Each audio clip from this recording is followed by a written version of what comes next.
champion du sprint. Championne de la hauteur. Titre du plus gros oiseau. La savane a ses champions incontournables et célèbres.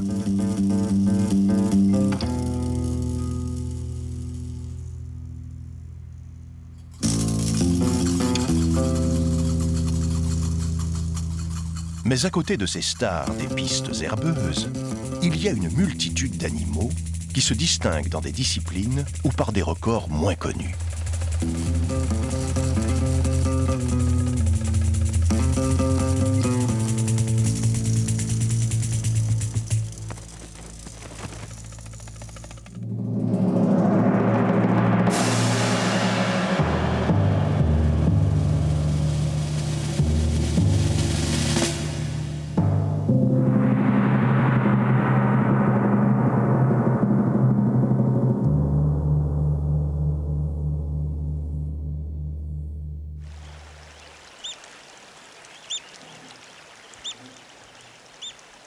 Qu'ils soient petits ou grands, qu'ils relèvent des mammifères, des reptiles ou des oiseaux, la plupart des animaux se retrouvent au bord de la rivière à un moment ou un autre de la journée.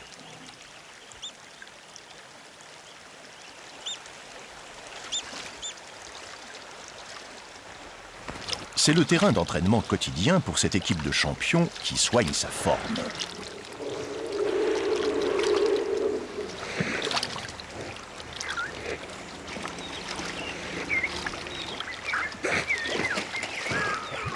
L'éléphant est à l'aise partout, à condition qu'il y trouve de l'eau. C'est le seul facteur qui limite la distribution sur le continent de ce champion hors norme.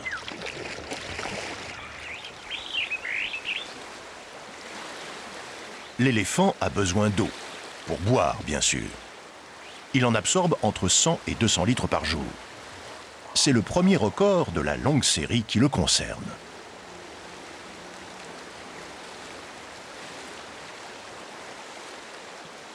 Si le pachyderme se dirige vers l'eau aux heures les plus chaudes, c'est qu'il a un besoin impérieux de se rafraîchir. Sa peau sombre absorbe un maximum de calories et n'est pas du tout isolante. Alors, pour faire baisser sa température, l'éléphant compte sur l'eau et sur ses oreilles fortement vascularisées. Chez l'adulte, elles font plus d'1,50 m sur 1 mètre. Ce sont les plus grandes oreilles de la savane.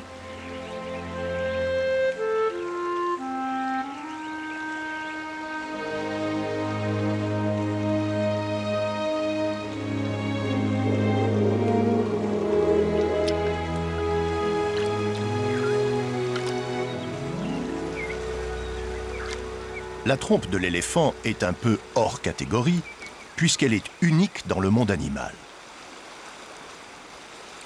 Mais relevons quand même que cet énorme appendice musculaire est composé d'un nombre inégalé de faisceaux longitudinaux et circulaires. Plus de 40 000 au total, ce qui lui donne cette souplesse et cette habileté incomparables.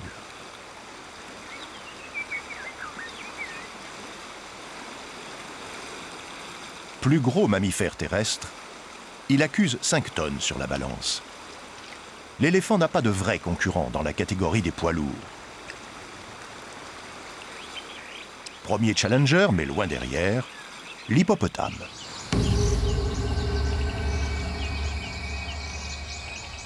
À la naissance, l'hippopotame ne pèse qu'une quarantaine de kilos. Mais il a une croissance rapide et lorsqu'il atteint l'âge d'1 an, un bébé comme celui-ci pèse déjà un quart de tonne.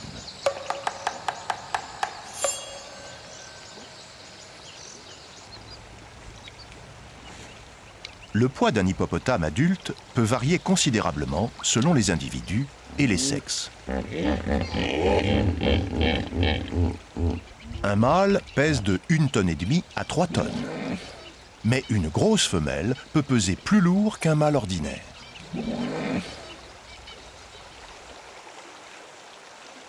Conséquence, il est souvent difficile de distinguer mâle et femelle, d'autant que le mâle a des testicules internes.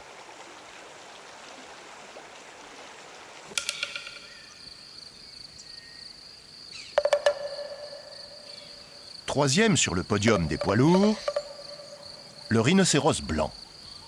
En fait, sa masse est plus imposante que celle de l'hippopotame, mais il est moins lourd.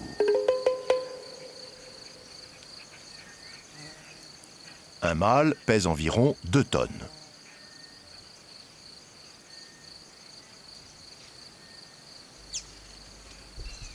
Voilà pour un premier classement entre les espèces.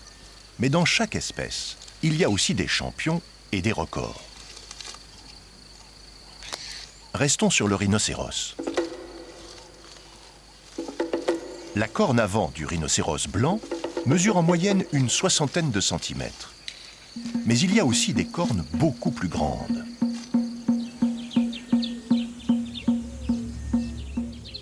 Ce phacochère est déjà un beau spécimen. Mais on est loin des records en la matière. On a déjà mesuré sur la mâchoire supérieure d'un animal des défenses de 60 centimètres.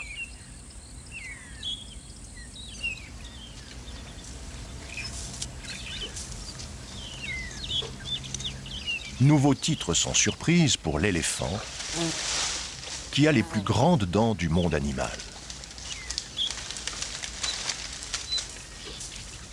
Ces défenses sont des incisives supérieures. Elles grandissent davantage chez les mâles que chez les femelles et de façon inégale selon les régions.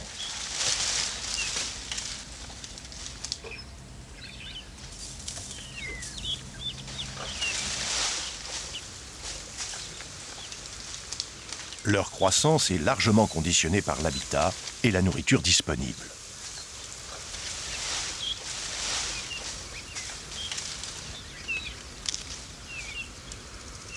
Ce jeune mâle aurait de plus grandes chances de développer de belles défenses s'il vivait dans une zone tropicale humide.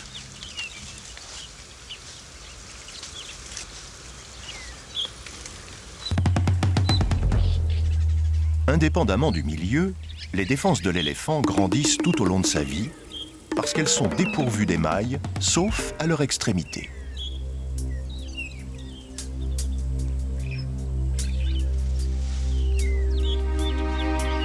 Elles ont une autre caractéristique. Leur croissance s'accélère sensiblement quand l'animal devient plus âgé.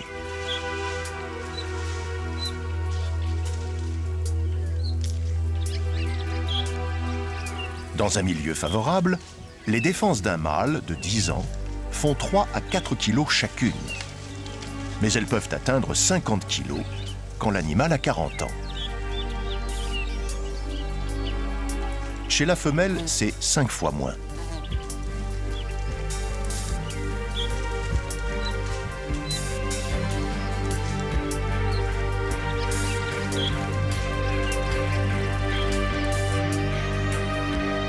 Les plus grandes défenses jamais pesées faisaient respectivement 97 et 102 kilos.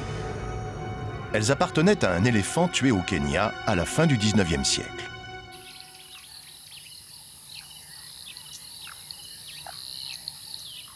Plus près de nous, c'est en Afrique du Sud, au parc Kruger, que l'on enregistre les derniers records.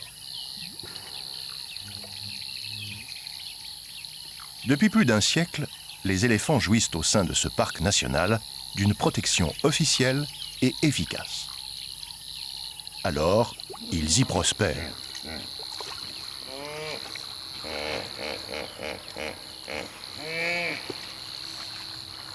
Ici, les grands mâles ont de bonnes chances d'arriver au terme de leur vie sans tomber prématurément sous les balles d'un braconnier ou d'un chasseur.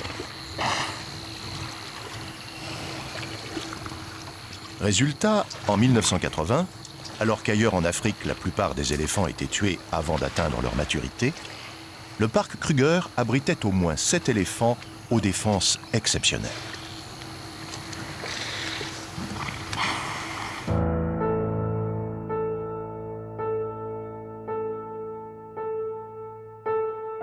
On les a baptisés les 7 magnifiques.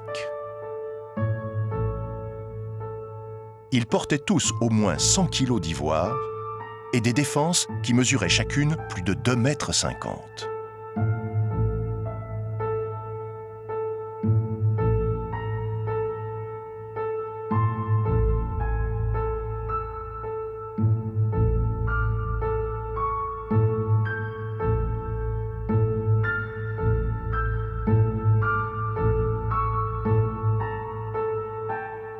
Tous ces grands éléphants sont morts aujourd'hui.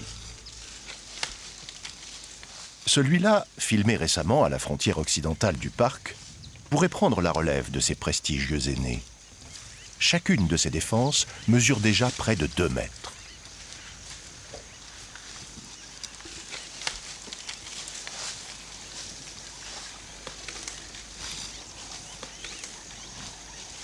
Il est difficile d'évaluer précisément la taille d'un éléphant vivant. Un grand mâle, comme celui-ci, mesure plus de 3 mètres. Les femelles sont plus petites.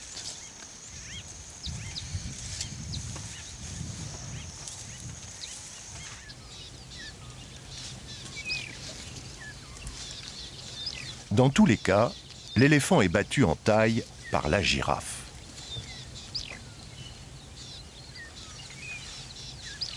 Chacun sait que la girafe est en ce domaine la championne incontestée de la savane. On sait moins qu'il existe sur ce point une grande différence entre les deux sexes.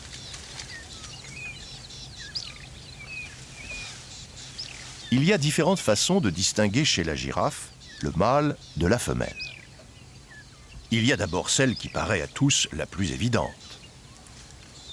Mais souvent cette partie de la girafe est cachée dans les feuillages dont il n'émerge que la tête.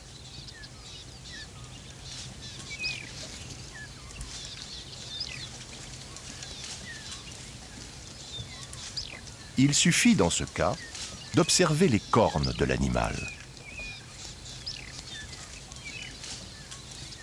Chez les mâles, elles sont dépourvues de poils à leur extrémité.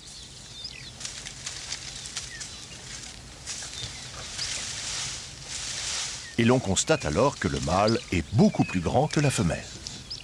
Sa tête peut culminer à 5,50 mètres, tandis que chez la femelle, c'est presque 1 mètre de moins.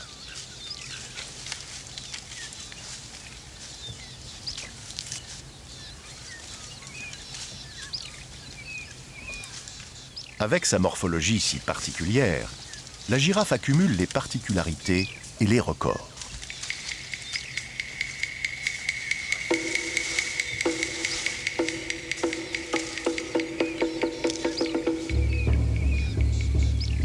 Elle a la veine jugulaire la plus longue du monde animal. Des intestins de plus de 70 mètres et une langue de 50 cm d'une incroyable dextérité.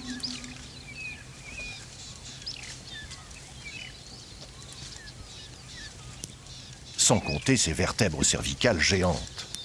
Chacune fait plus de 40 cm. Ce qui explique que finalement son cou, comme celui des autres mammifères, n'en compte que 7.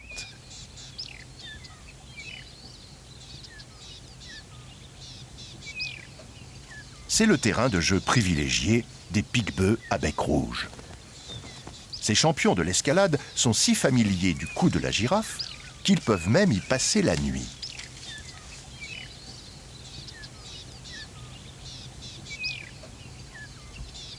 Pour grimper ou se maintenir dans des positions acrobatiques, il faut de la technique et des aptitudes particulières. C'est le cas du pic cardinal, qui a besoin d'une bonne prise pour rester accroché, tandis qu'il projette violemment sa tête pour taper du bec.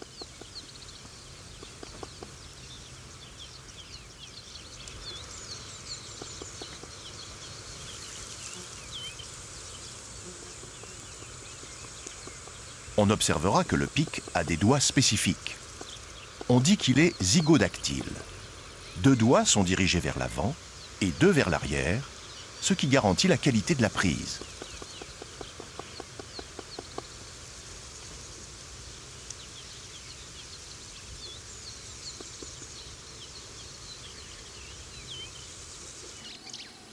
Ce dispositif est absent chez le pique-bœuf.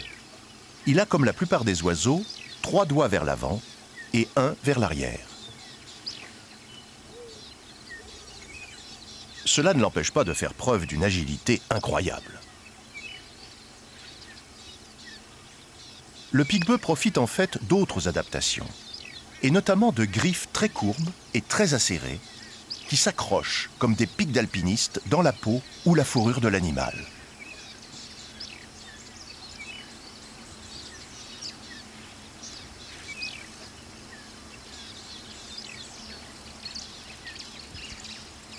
Le support peut remuer la tête ou se mettre à marcher.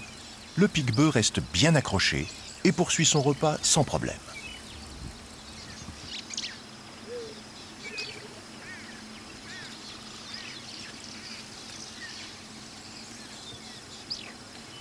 Son bec fonctionne à la façon d'une paire de ciseaux, maniée à haute vitesse.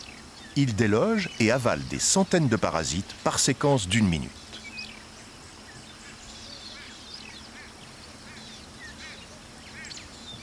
Cet oiseau s'invite chez la plupart des grands mammifères, à l'exception notable de l'éléphant.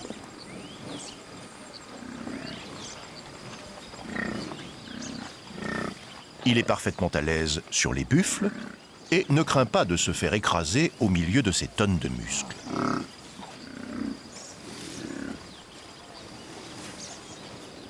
Le buffle a une curieuse habitude. Au repos, il éprouve le besoin d'être au contact de ses congénères.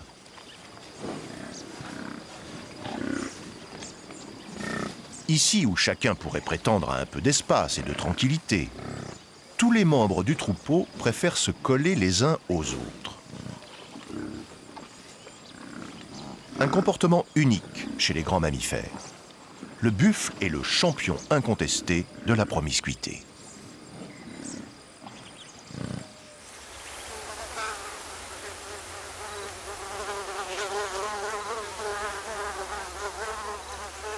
Assailli en permanence par les parasites, l'animal soulage comme il le peut les démangeaisons qu'ils occasionnent.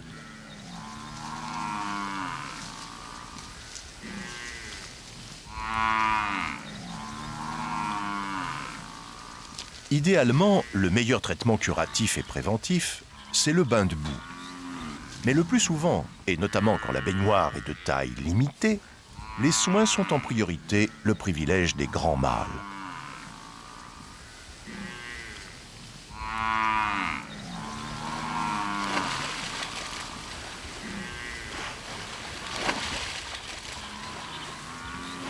Ce grand buffle prend son temps.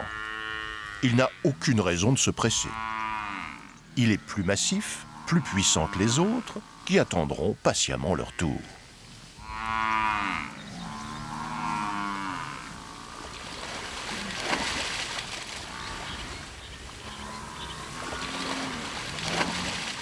Devant cette scène de bain, on peut dire au choix que le buffle est le champion de la discipline ou celui de la courtoisie.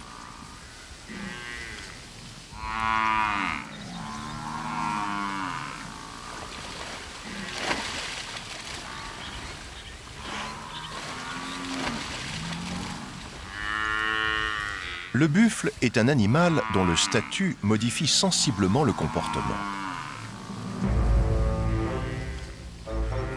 Si tous les buffles vont quotidiennement à l'eau parce qu'ils sont obligés d'y boire, seuls les vieux mâles sédentaires qui vivent à l'écart du troupeau pratiquent régulièrement la baignade. Mis à part l'éléphant et bien sûr l'hippopotame, rares sont les mammifères à s'immerger ainsi complètement.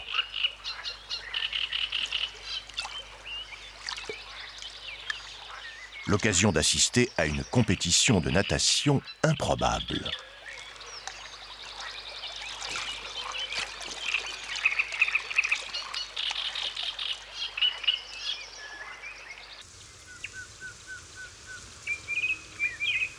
Un buffle peut peser jusqu'à 800 kg. Et on peut mesurer jusqu'à 1,40 m d'une corne à l'autre. C'est le champion incontesté dans la catégorie des bovidés. Une famille qui se distingue notamment par le fait que tous les mâles y portent des cornes. Elle comprend 75 espèces. Aux côtés du buffle, on y trouve toutes les antilopes.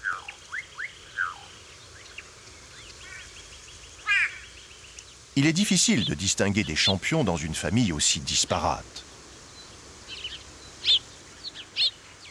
Elle compte aussi bien des petits spécimens qui vivent en solitaire, comme le steenbok, que des grands animaux qui vivent en groupe, comme le gnou.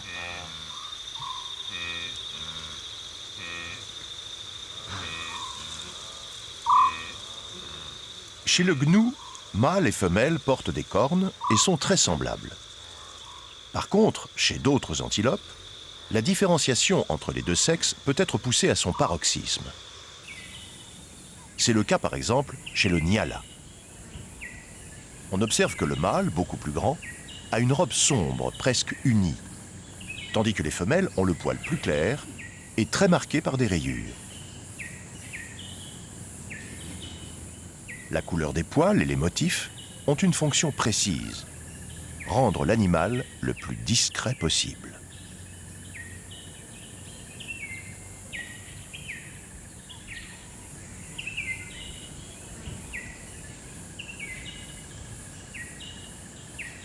Autre prétendant au titre de champion du camouflage dans la catégorie des gazelles, le guibe harnaché, dont voilà la femelle, avec ses grands cils qui protègent ses yeux des feuilles et des branchages quand elle circule dans la broussaille.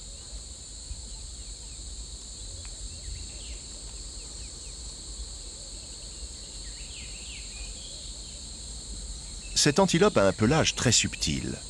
Sa robe, où alternent des tonalités plus ou moins sombres, est ponctuée ici et là de quelques marques et taches blanches que l'on retrouve aussi chez le mâle sur le corps et sur la tête.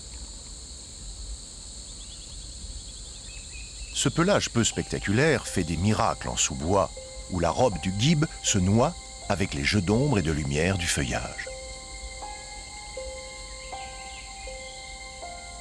Par vent favorable à la gazelle, on a même vu des lions et des hyènes passer à 10 mètres de guibe immobiles sans les détecter. La capacité à échapper aux prédateurs est un élément parmi d'autres pour établir une hiérarchie dans la grande famille des gazelles.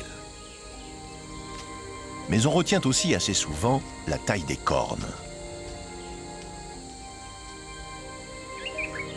Celles du redunka font une trentaine de centimètres, une taille honorable.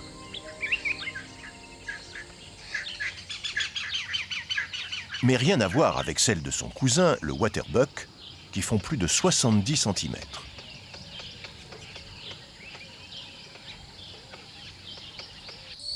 Le record absolu appartient à cette antilope, le grand koudou, dont seul le mâle porte des cornes.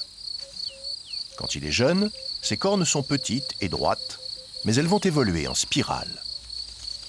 Elles atteindront leur taille définitive quand l'animal aura 6 ans et sera en âge de se reproduire.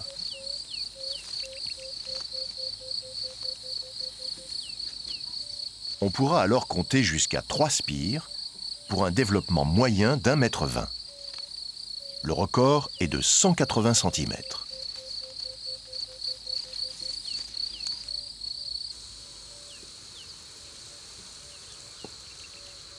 Au fur et à mesure de leur croissance, les cornes vont permettre d'établir une hiérarchie entre jeunes mâles rivaux.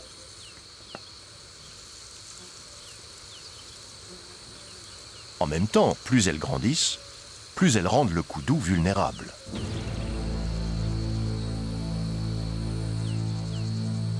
Leur taille et leur poids sont un handicap terrible qui ralentissent les mâles s'ils sont poursuivis par un prédateur. D'ailleurs, chez le grand koudou, l'espérance de vie, qui est de 14 ans chez les femelles, n'est que de 9 ans chez les mâles.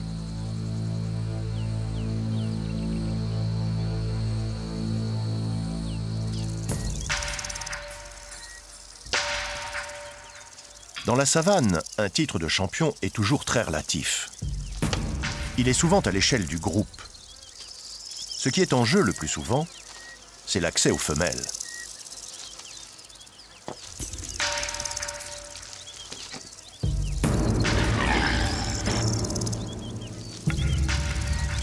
Chez l'impala, il faut une multitude d'affrontements pour que se dessine une hiérarchie. Les prétendants au titre de maître du harem s'affrontent par combats singuliers.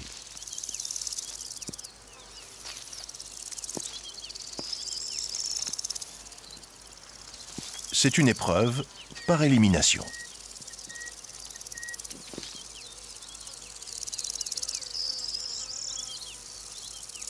Celui-là qui s'est cassé une corne est définitivement hors jeu.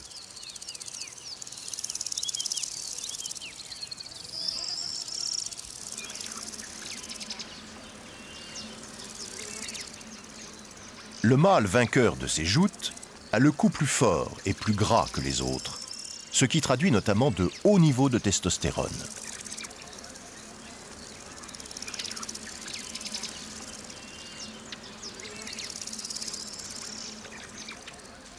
Non seulement il en impose par son allure et son comportement, mais il rappelle aussi son statut partout où il passe, en frottant son front sur le feuillage. Il y laisse une odeur forte et sans équivoque. C'est lui qui règne sur ce territoire.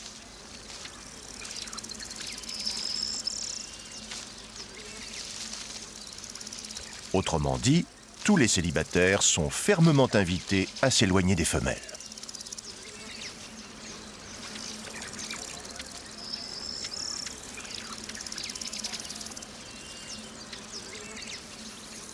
S'il fallait décerner un titre de champion dans la catégorie des antilopes de savane, il reviendrait probablement à l'impala. Le koudou a des cornes plus grandes et il saute plus haut. Le gnou est plus endurant à la course et le steenbok est plus vif à la détente. Mais il n'y a qu'un vrai critère, la capacité de l'espèce à prospérer, quelles que soient les conditions et en dépit du nombre de ses prédateurs. De ce point de vue, l'impala est imbattable.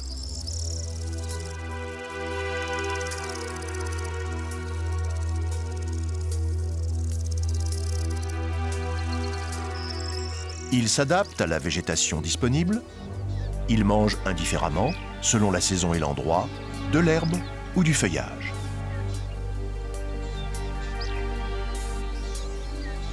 Il peut brouter les graminées au sol ou cueillir les feuilles en l'air.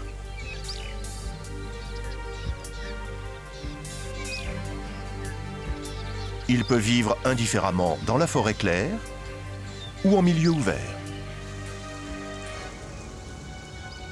C'est une antilope très résistante et peu difficile, mais elle a beaucoup de prédateurs.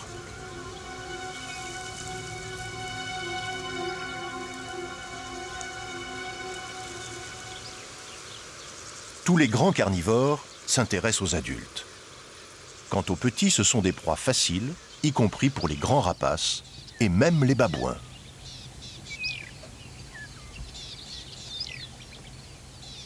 Au point qu'on dit de l'impala, c'est le fast-food de la savane. Parce que la marque en forme de M qu'il a sur la croupe fait penser à une célèbre enseigne.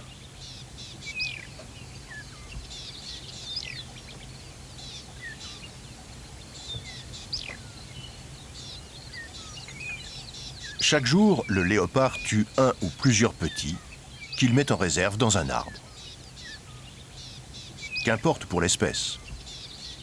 Avec une population supérieure à 1 million d'individus, l'impala est l'antilope la mieux représentée en Afrique.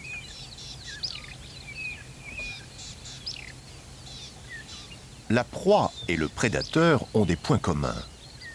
Le léopard est lui aussi un champion de l'adaptation. Il occupe quasiment tous les milieux et son régime alimentaire va, selon disponibilité, de la gazelle au singe ou à l'oiseau. Malgré ses qualités, le léopard est avant-dernier dans la hiérarchie des grands prédateurs, juste devant le guépard, mais loin derrière la hyène ou le lion.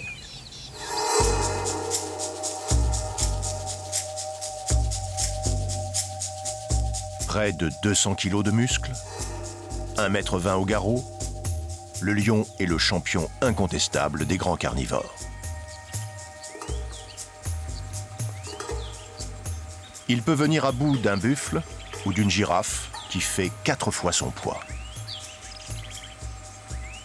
Mais il court rarement derrière la girafe, car elle le bat à la course.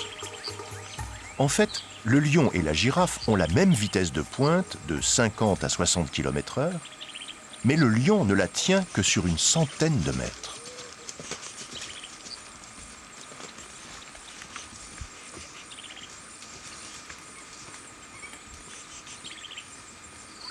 Qu'importe, pour les proies, il a l'embarras du choix. Un zèbre, une gazelle un phacochère, tout lui convient.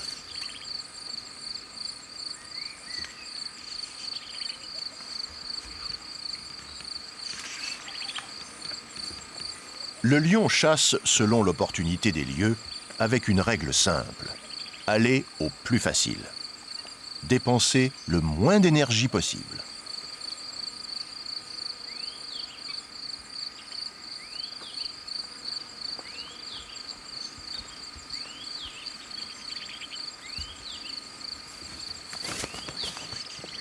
Et c'est plutôt la lionne qui chasse. Le roi de la savane est indiscutablement un roi fainéant.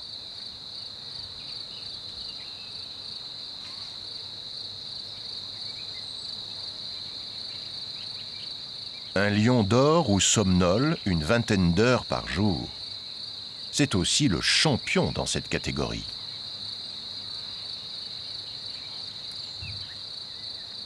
En vérité, les plus longues périodes où il est actif correspondent à ses phases d'activité sexuelle.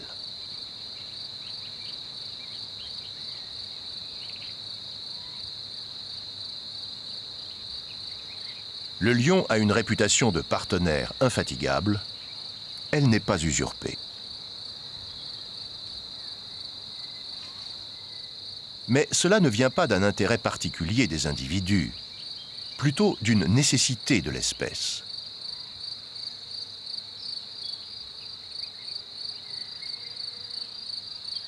Quand la lionne est en chaleur, l'ovulation doit être stimulée.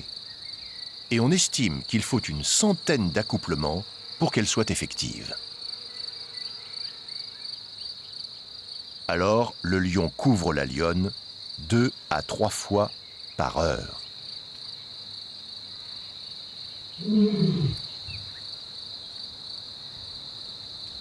Si la plupart de ces performances échappent à nos yeux et à un comptage, il en est une enregistrée tout provisoirement au titre des records.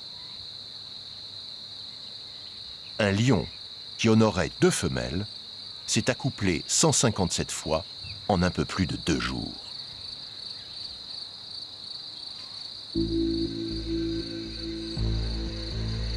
Le titre de champion en la matière semble acquis au lion, mais il est peut-être usurpé.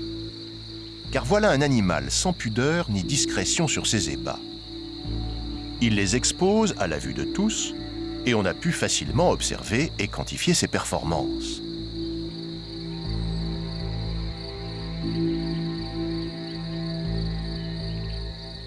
Ce qui n'est pas le cas pour cet autre prétendant au titre.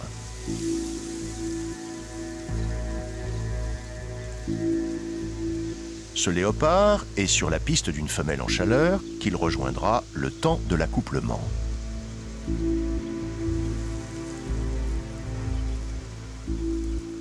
Mais l'animal est de nature timide et distante, et il se montre extrêmement discret. Seuls quelques oiseaux de la savane pourraient témoigner de ses ébats.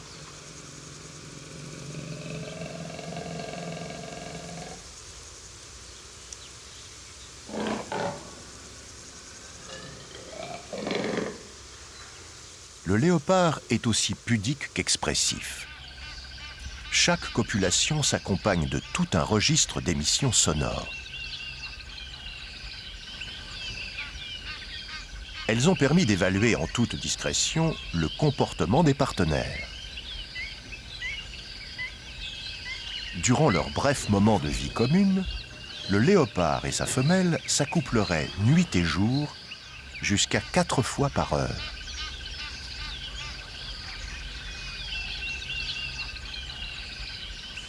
Mais revenons à ce qui est l'essence même du prédateur, sa capacité à attraper ses proies. Si le champion est celui qui a le meilleur taux de réussite à la chasse, le voilà. Le guépard, quand il s'élance, réussit, selon les circonstances et les lieux, de 3 à 7 fois sur 10.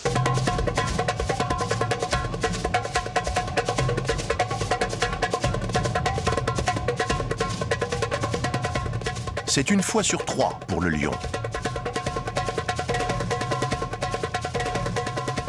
Et et seulement 1 sur 20 pour le léopard, mais qui sait sécuriser ses prises.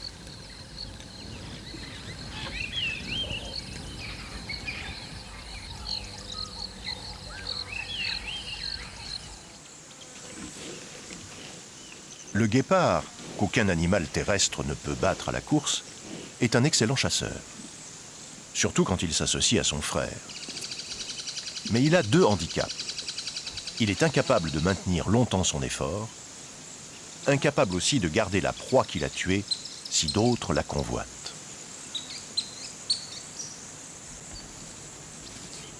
Preuve que dans la savane, la vitesse ne fait pas tout.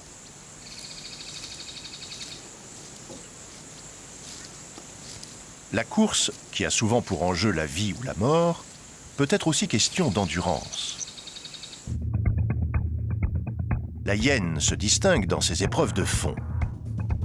Elle peut courir à près de 50 km/h pendant des kilomètres.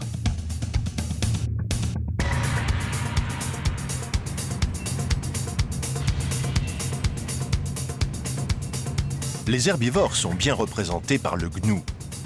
Il est moins rapide qu'une gazelle, comme l'impala, capable de dépasser les 80 km/h, mais il est beaucoup plus résistant.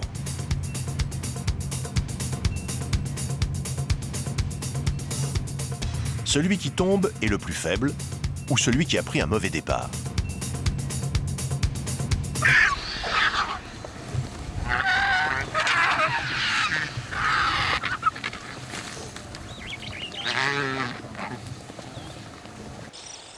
La ligne de départ de ces épreuves à haut risque est souvent située au bord de l'eau.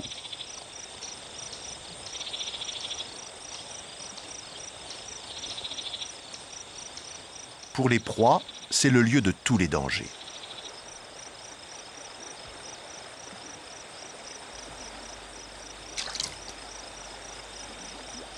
On y teste ses réflexes, sans jamais savoir s'il va s'agir d'un simple entraînement ou d'une compétition à gros enjeux.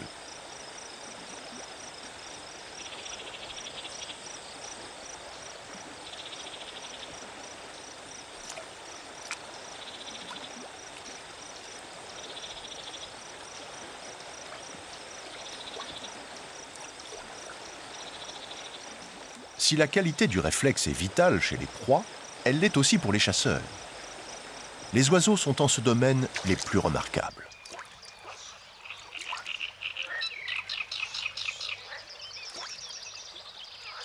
Ce héron strié s'approche de la proie qu'il a repérée et qu'il ne quitte pas des yeux. Pour la surprendre, le déclenchement du bec doit être plus rapide que le temps de réaction du poisson.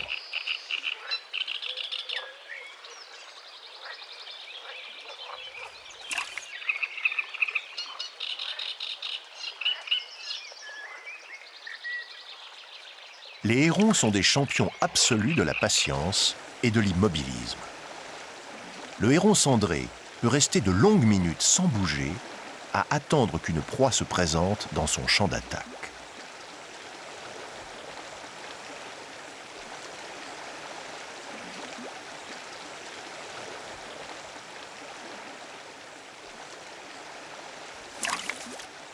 Ce jour-là, les conditions sont mauvaises pour le héron. Les eaux de la rivière sont chargées de boue et complètement opaques, au point de dissimuler ce crocodile.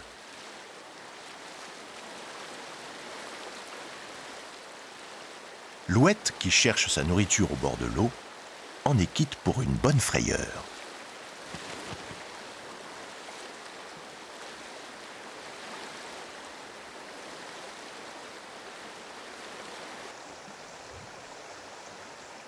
Sur un petit îlot au milieu de la rivière, le héron Goliath fait son plumage en attendant que l'eau retrouve sa limpidité.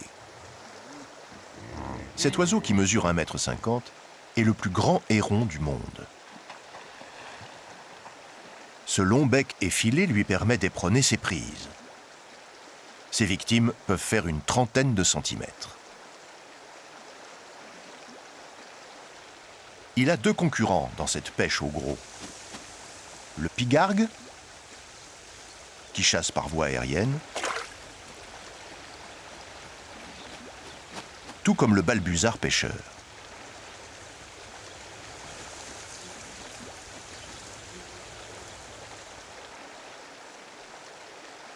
On retrouve sur le même arbre de l'autre côté de la rivière 2 de ces prédateurs avec leur capture.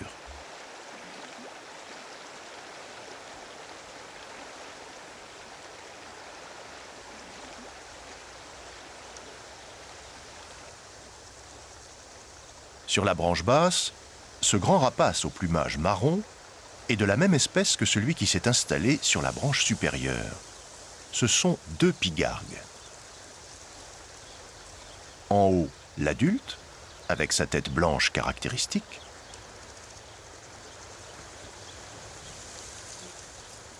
En bas, un immature. Si l'on en juge par la taille de son poisson, c'est déjà un excellent pêcheur.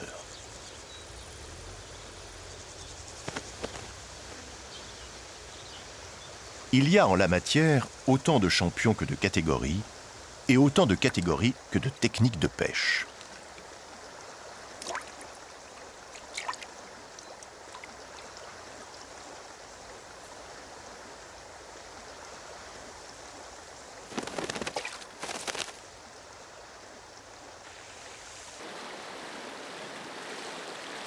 La rivière a retrouvé ses eaux limpides. Cela facilite la chasse de la grande aigrette. Sous les yeux d'un héron crabier se profile un énorme crocodile du Nil. En taille, en puissance, en capacité de prédation, en résistance, en longévité, il truste tous les prix dans la catégorie des reptiles.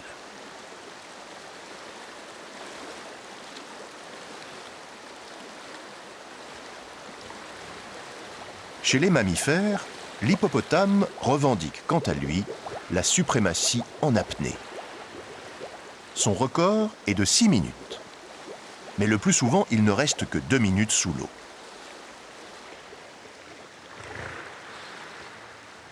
Lors de ces plongées, le cœur de l'hippopotame passe de 60 à 20 pulsations minutes. Son métabolisme plus lent lui permet de réduire considérablement ses besoins alimentaires.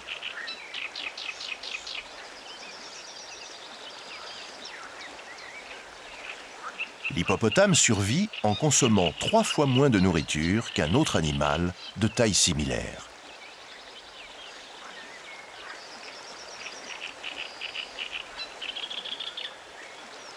À ce champion de la modération, il convient d'opposer un champion du gaspillage. Ces cylindres, qui pèsent chacun 1 à 2 kg, sont des résidus de graines, de feuilles, de branches, à peine digérés après leur passage rapide dans l'estomac d'un éléphant.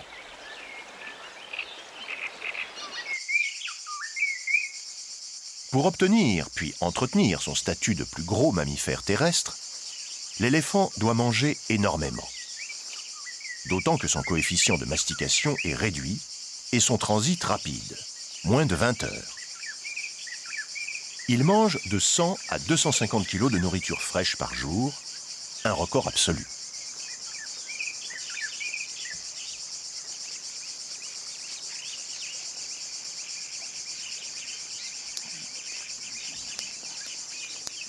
Un éléphant adulte est capable de déraciner un arbre et de déblayer les branches qui gênent son passage. Cet éléphanteau est déjà conscient de sa force et a le sentiment que rien ne peut lui résister.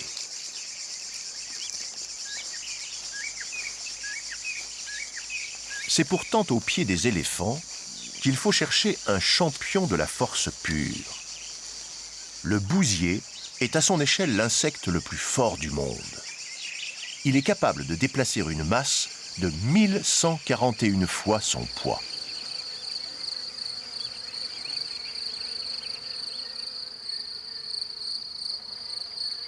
Ceux-ci roulent comme ils le peuvent une boule composée d'excréments et d'argile.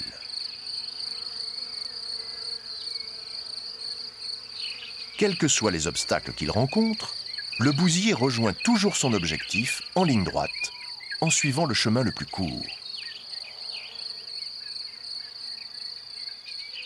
Le trajet des bousiers traverse le terrain de chasse d'un vervet. Le petit singe se régale avec des insectes ailés.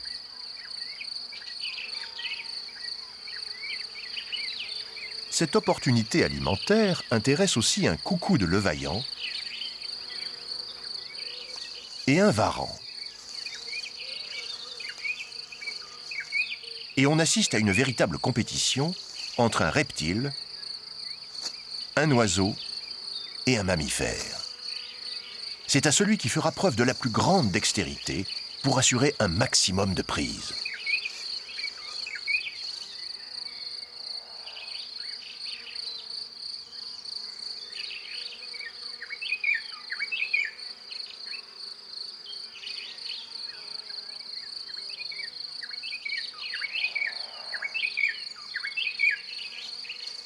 Les insectes sont si nombreux qu'ils ont statistiquement de bonnes chances d'échapper à toutes ces convoitises. Ils ne sont pas tirés d'affaire pour autant.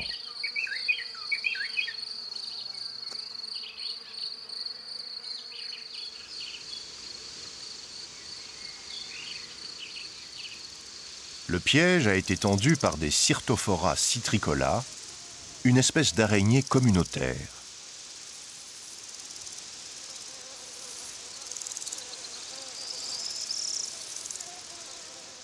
Quand un insecte est capturé, toute une petite équipe s'affaire avec un objectif, ramener la victime au cœur du nid.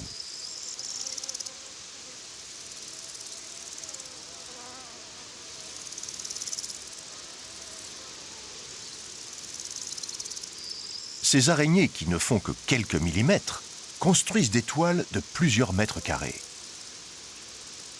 Une performance qui leur permet de s'inscrire à leur échelle dans une grande équipe, celle des champions de la savane.